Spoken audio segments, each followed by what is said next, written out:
Did they make it or did they starve to death out in the woods somewhere?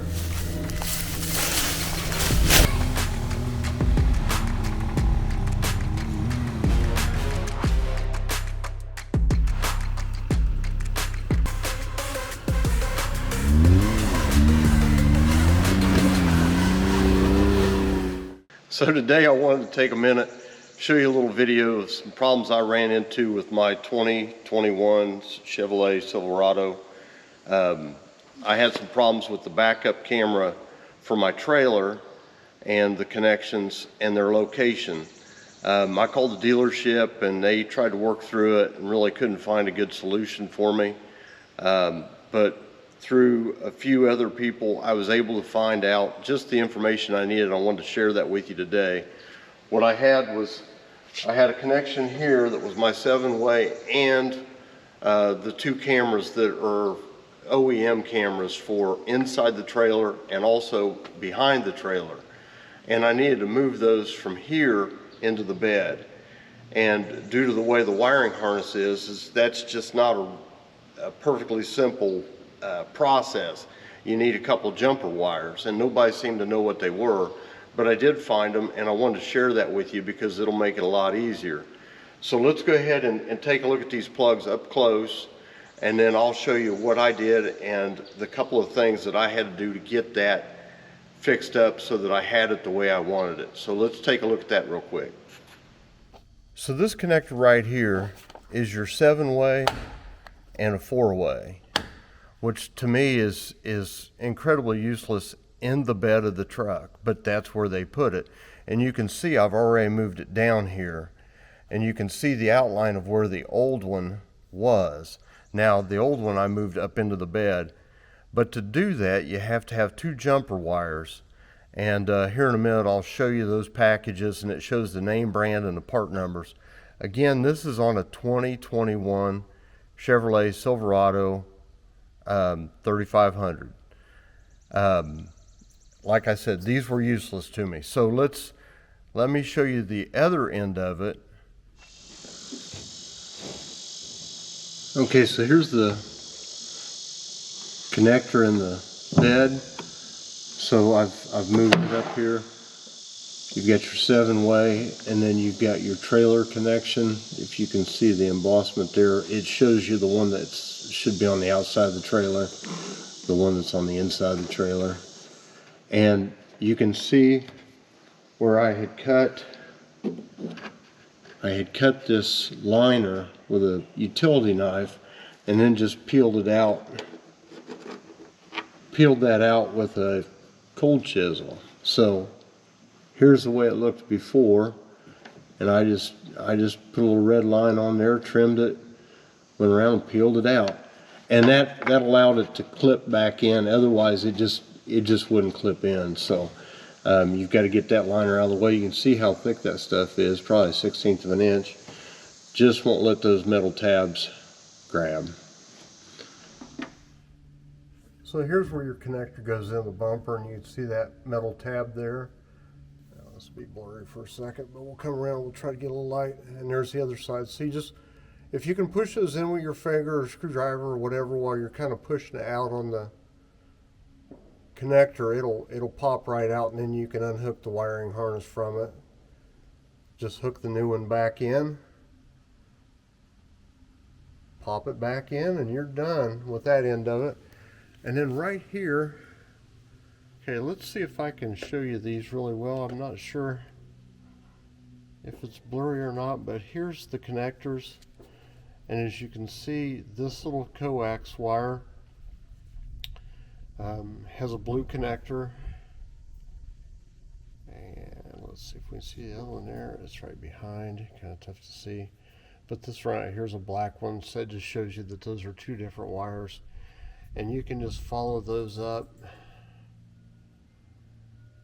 right up this wiring harness that I taped them to, and up to the new or the other bed connector up in there. See if I can get a good light on that. Kind of, it's almost harder to film this in a way that's useful. But anyway, you can see where they go up there and they plug in, and really easy job. Just you know, it takes a little finger dexterity to get the connectors out. But other than that, it's really not too bad. So here's where my backup camera drops out, and you can see that the camera wire is quite a bit shorter. Now, the problem that I run into is I have such a long trailer. It's a 48-foot gooseneck.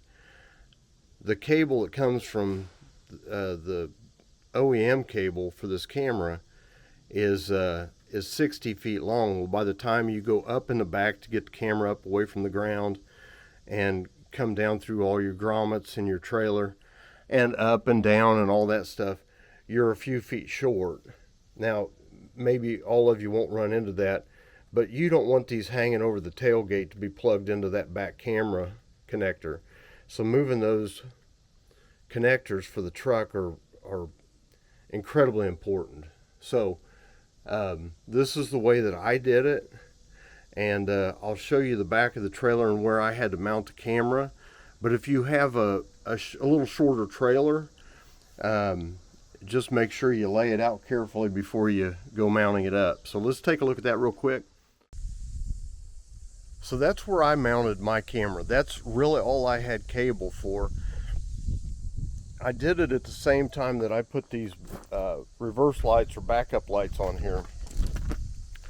These are just cheap Amazon backup lights, and well, I've got another video coming out with the installation on these and some of the things that I found about those. But let's focus on the camera. And with the view that this has, it really doesn't make a whole lot of difference. And the other footnote on this is you really don't want to depend on this to be able to make a real clear interpretation of where you're backing to. To me, these things are just a reference, you know, to make sure that you're not backing into a tree.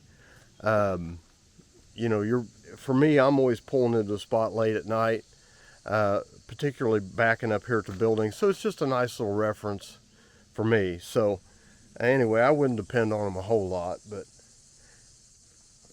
it's still nice to have. So anyway, that's where I mounted it. It gives me a great view of the whole back of the trailer. I can see both sides real well.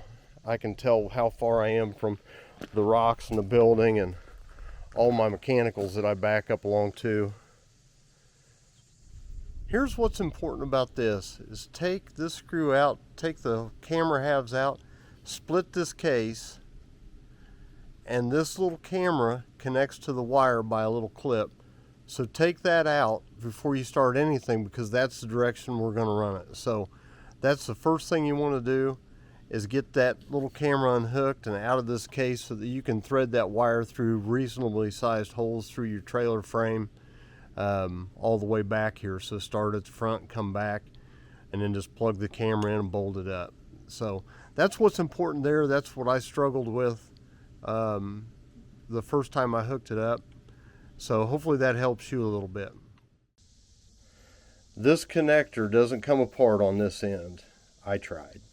It doesn't come apart, and this thing right here is impossible to get through any holes that you might make or maybe already exist without being modified.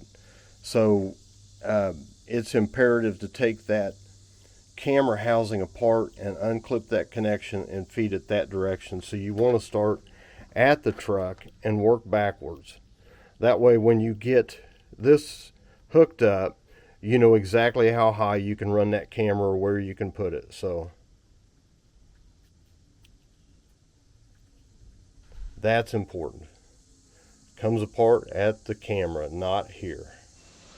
So hopefully this video helps. It's not a technical information. It's just you're going to kind of have to weed through some of this stuff yourself.